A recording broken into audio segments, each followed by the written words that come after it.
바울과 및 동행하는 사람들이 바보에서 배 타고 밤빌리아에 있는 버가에 이르니 요한은 그들에게서 떠나 예루살렘으로 돌아가고 그들은 버가에서 더 나아가 비시디아 안디옥에 이르러 안식일에 회당에 들어가 앉은다.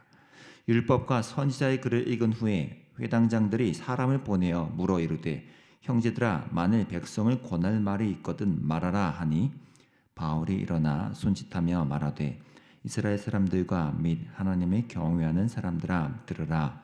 이 이스라엘 백성이 하나님이 우리 조상들을 택하시고 애굽 땅에서 나그네 된 그 백성을 높여 큰 권능으로 인도하여 내사 광에서 약 40년간 그들의 소행을 참으시고 가나안 땅 7족속을 멸하사 그 땅을 기업으로 주시기까지 약 450년간이라. 그 후에 선지자 사무엘 때까지 사사를 주셨더니 그 후에 그들이 왕을 구하거늘 하나님이 베냐민 지파 사람 기스의 아들 사울을 40년간 주셨다가 피하시고 다윗을 왕으로 세우시고 증언하여 이르시되 내가 이새의 아들 다윗을 만나니 내 마음에 맞는 사람이라 내 뜻을 다 이루리라 하시더니 하나님이 약속하신 대로 이 사람의 후손에서 이스라엘을 위하여 구주를 세우셨으니 곧 예수라. 그가 오시기에 앞서 요한이 먼저 회개의 세례를 백성에게 전파하니라.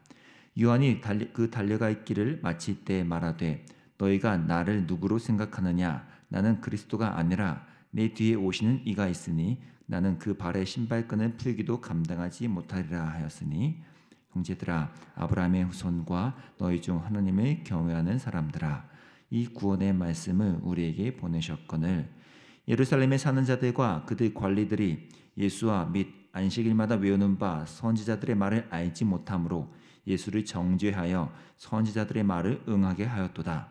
죽일 죄를 하나도 찾지 못하였으나 빌라도에게 죽여달라 하였으니 성경에 그를 가리켜 기록한 말씀을 다 응하게 한 것이라. 후에 나무에서 내려다가 무덤에 두었으니 하나님이 죽은 자 가운데서 그를 살리신지를 함께 읽겠습니다.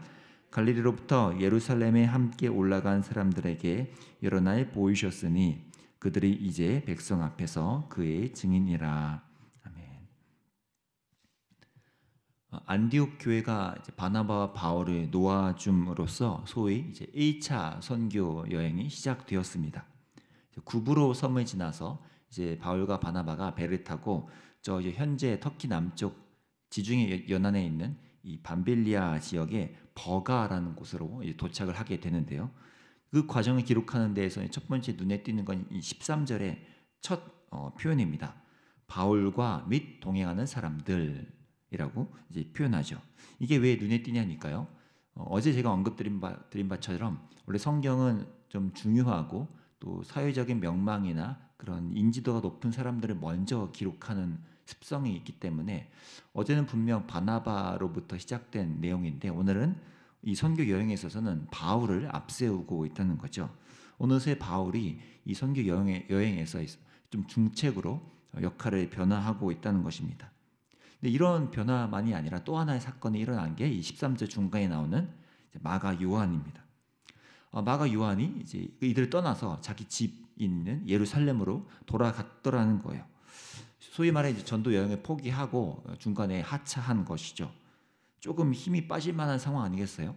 이 마가 요한은 우리가 앞서 보았던 사도행전 11장에서 바나바와 바울이 이 안디옥 교회가 모아준 헌금을 갖고 예루살렘에 전달하기 위해서 예루살렘 교회에 갔을 때 그리고 다시 이제 안디옥 교회로 돌아올 때 누군가 한 명쯤은 우리를 좀 보조해서 우리가 계획하는 이 선교 여행이나 앞으로의 사역들을 좀 도울 사람을 찾자라고 해서 선별한 사람이 바로 이 마가 요한입니다. 그럴 정도면 꽤나 자체적으로 검증도 됐을 거고 그 마음이나 생활의 모습이나 헌신도나 이런 것도 꽤 충성되다라고 판명이 됐을 인물인데도 이 마가 요한이 이 초기 부분에서 이렇게 하차하게 되더라는 거죠. 아마 좀 여러 가지 이유가 있다고 학자들이 추정하지만 성경이 그런 것을 언급하고 있지 않는 걸 보면 저희도 그렇게 대놓고 다룰 만한 주제가 아닌 것 같습니다. 어쨌든 이런 와중에 바울 일행은 이제 어디론가 이동했는데 그것이 바로 이 버가 지역. 꽤 이 해발 2,000m 가까이 되는 높은 봉우리들이 연속으로 있는 이 산맥들로 된 지형이라고 합니다. 타우루스 산맥이라고 불려지던 곳인데 그곳을 막 도보로 지나가고 헤쳐갔으니까 굉장히 험한 길이었겠죠. 그럼에도 이들은 이 복음을 전하기 위해서 드디어 이제 비시디아 안디옥이라는 곳에 도달합니다. 여기서 바울이 이제 지혜로운 선교 전략을 펼치기 시작하는데요. 그게 14절입니다.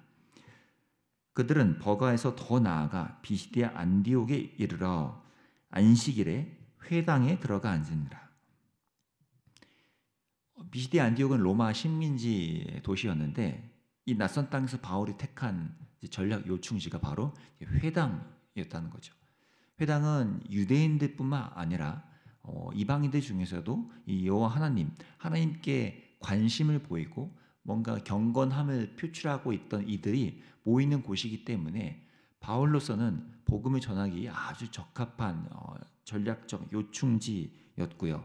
또 바울 자신이 어땠습니까? 그 유명한 가말리엘의 수하 제자 출신이고 아주 정통 바리새인 가문 아니겠어요? 그러다 보니 바울이 이렇게 갖게 된 어떤 좋은 위치상 회당에서 앞에 나서서 강론할 수 있는 권한이 주어져 있다라는 거예요. 바울뿐만이 아니고 사실 이 옆에 있던 바나바도 정통 유대인에다가 레위인이었기 때문에 둘 다 이 강론할 수 있는 자격을 사회적으로 갖추고 있었습니다. 그래서 이 회당 안에 이제 회중석이 있고 또 랍비석이 있는데 랍비들이 앉는 그 자리에 그 둘이 앉을 수 있던 것이죠. 그럴 때마다 이제 회당장들이 돌아가면서 이 랍비석에 앉은 이들 중에 누군가에게 권하여서 오늘 당신이 그러면 강론을 좀 하시겠습니까? 라고 이제 권하는데 바로 그 일이 이제 오늘 일어난 것입니다. 좋은 기회를 놓치지 않을 이 바울이기 때문에 오늘 강론을 시작한 것이고 짧게나마 이스라엘 역사가 어떻게 하나님의 은혜로 구원의 역사가 이루어지고 있는지를 지금 강론을 펼쳐냈습니다. 그 중에서 이제 22절과 23절이 아주 좀 의미심장한 대목이 있는데요. 다윗을 언급하는 대목입니다. 22절과 23절입니다. 패하시고 다윗을 왕으로 세우시고 증언하여 이르시되 내가 이새의 아들 다윗을 만나니 내 마음에 맞는 사람이라 내 뜻을 다 이루리라 하시더니 하나님이 약속하신 대로 이 사람의 후손에서 이스라엘을 위하여 구주를 세우셨으니 곧 예수라. 역사의 주관자이신 하나님께서 지금 한 인물을 의도적으로 세우셨는데 그게 다윗 왕이었다는 거예요. 근데 그 다윗을 세우시면서 증언하면서 선언하신 게 있다는 거죠. 어떤 증언이라요? 이 다윗의 후손에게서 구원을 이루어낼 구주가 올 것이다. 그리고 실제 그것을 이루어내셨고 그 존재가 바로 예수다라고 이제 바울은 설교를 하고 있습니다. 그리고 그 구원자 예수는 그 다음 25절에서 표현하듯이 너희들이 그렇게 존경하고 추앙하는 세례 요한조차 직접 말로 언급하기를 내 뒤에 오시는 그가 진짜 그리스도고 나는 아니라 그리고 그가 바로 이 예수다라고 바울은 설교를 하고 있다는 거죠. 그러면서 그가 한 군데 지적한 곳이 바로 27절입니다. 예루살렘에 사는 자들과 그들 관리들이 예수와 및 안식일마다 외우는 바 선지자들의 말을 알지 못하므로 예수를 정죄하여 선지자들의 말을 응하게 하였도다. 여기 안식일마다 외우는 바, 이 외우는이라는 뜻은 말 그대로 쓰여진 문자를 읽는다라는 뜻입니다. 어떤 이미지인지 좀 상상이 되시죠? 쓰여져 있는 걸 그냥 읽는 거예요. 이 표현을 바울이 썼다는 건 무슨 의미겠습니까? 그들이요 매일같이 구약에 나오는 여러 율법들과 하나님의 말씀이라고 했던 모든 것들이 엄청 낭독하고 외우고 공부하고 그것을 심지어 가르치기까지 했지만 정작 어땠다는 거예요? 그 쓰여진 문자를 읽는 수준에 불과했고 거기에 담긴 하나님의 말씀이 어떤 의미 있는지 하나님의 이 구원의 서사가 어떤 그리스도를 향하여 나아가고 있는지에 대해서는 전혀 알지 못한 채 그저 자기들의 옹졸한 해석으로만 읽고 있더라는 거죠. 그런 것으로는 도저히 예수 그리스도라는 이 구원자를 보고 읽고 만날 수 없다라고 바울은 지금 회당에 모여있는 이들에게 말하고 있는 것입니다. 우리 지난 주일날 목사님께서 설교 때도 그런 표현을 쓰셨잖아요. 그 하나님의 그 말씀이 내 영혼을 강타하는 일이 일어나지 않으면, 우리에게 하나님의 역사가 일어나지 않으면 우리는 아무것도 경험하지 못한다는 거예요.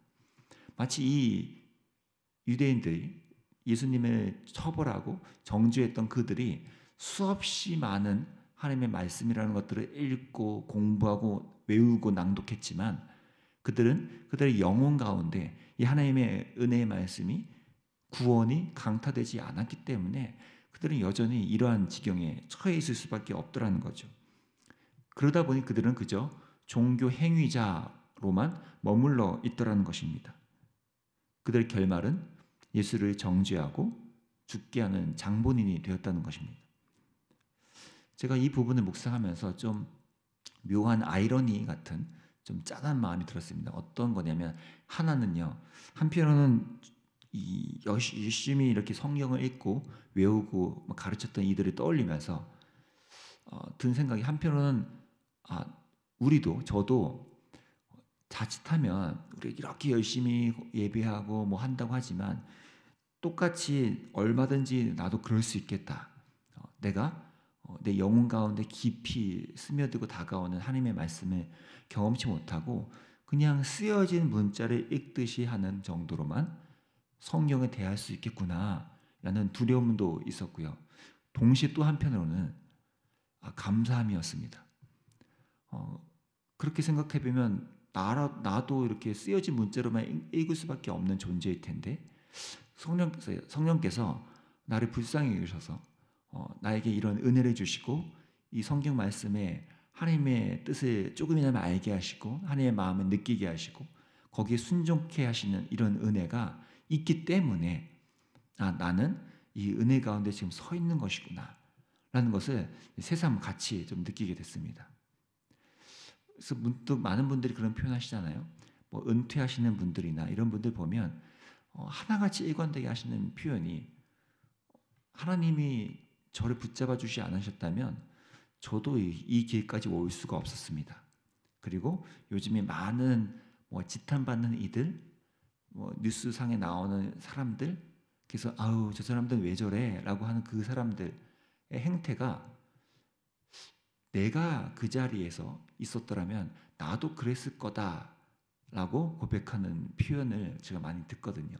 그러면서 그분들 하시는 말씀이, 내가 그 자리에 있지 않았고 그리고 나는 하나님께서 붙들어 주셨기 때문에 내가 이 길까지 온 것이지, 내가 뭐 대단히 그들보다 잘나서 이 길을 잘 맞춘 것이 아닙니다 라고 하는 말씀들을 많이 듣게 됩니다. 그리고 그 말을 들을 때마다 오늘 이 말씀을 읽으면서 든 묵상이 연결되더라는 거예요. 하나님께서 성령 안에서 우리를 붙잡아 주시고 또 우리의 마음과 시야를 열어주시고 이 말씀에 우리 안에 깨닫고 순종케 하시는 이 은혜가 있기 때문에 우리가 여전히 이 자리에 서서 이 복음의 이야기가 가운데 들어가 있다는 것이죠. 저 여러분이 오늘 하루 이 길을 걸어가실 때 하나님이 오늘도 나를 붙잡아 주지 않으면 오늘 하루 나도 그냥 문자만 읽고 넘어가는 종교 행위자가 될 터인데, 그렇게 나를 놔두지 않으시고 오늘도 나를 성도로서, 오늘 우리가 찬양한 것처럼 예수 더 알기 원하네, 내 평생의 소원 그 대속해 주신 사랑을 알기 원하네 라는 이 고백을 조금씩 만들어가 주시는 이 은혜 앞에 오늘 감사하면서 함께 살아가시면 좋겠습니다. 내 영혼을 강타하는 이 은혜, 오늘도 하나님이 내 마음과 눈을 열어주시고 그 은혜 가운데 내가 서 있게 해주시는 그 은혜를 함께 자신과 또 가정에 있는 자녀들과 또 교회를 위해서 함께 기도하는 오늘 하루 되면 참 좋겠습니다. 기도하겠습니다. 하나님, 주의 은혜가 아니면 우리도 그냥 쓰여진 문자를 읽고 종교 행위를 했다고 혼자 스스로 만족하는 그런 처지가 될 만한 우리들입니다.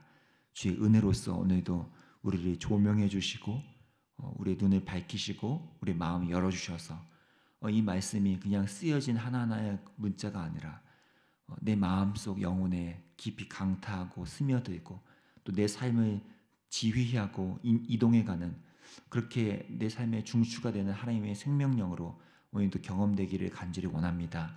예수 그리스도의 이 놀라운 대속과 그 은혜를 오늘도 우리 더 깊이 알고 맛보고 이 바울이 말했던 이 성령의 충만한 은혜가 오늘 우리의 삶에서도 역동되고 나타날 수 있기를 간절히 소망합니다.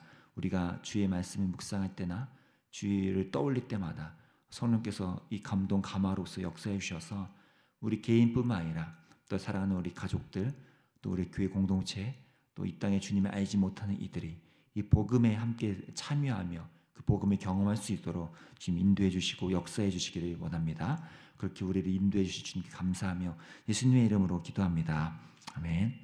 오늘 먼저 우리 개인을 위해서는 우리가 이 바울이 말한 우리 눈을 열어주시고 쓰여진 문자를 읽는 정도를 넘어 그 하나님의 경륜과 또 내 삶을 다루시는 하나님을 보게 하시는 그 은혜가 내 삶에서 넘치도록 해달라고, 내 삶을 그렇게 이끌어달라고, 또 동시에 사랑하는 우리 가족과 자녀들과 또 교회 공동체, 이 땅의 많은 교회들이 종교 행위로 멈추는 삶이 아니라 하나님의 말씀에 부딪히고 또 깨어지고 다시 마음이 열리고 시야가 열리는 이 하나님 안에서 그 복음을 누리는 삶이 이루어지게 해달라고 또 함께 중보하며 나아가겠습니다. 기도하겠습니다.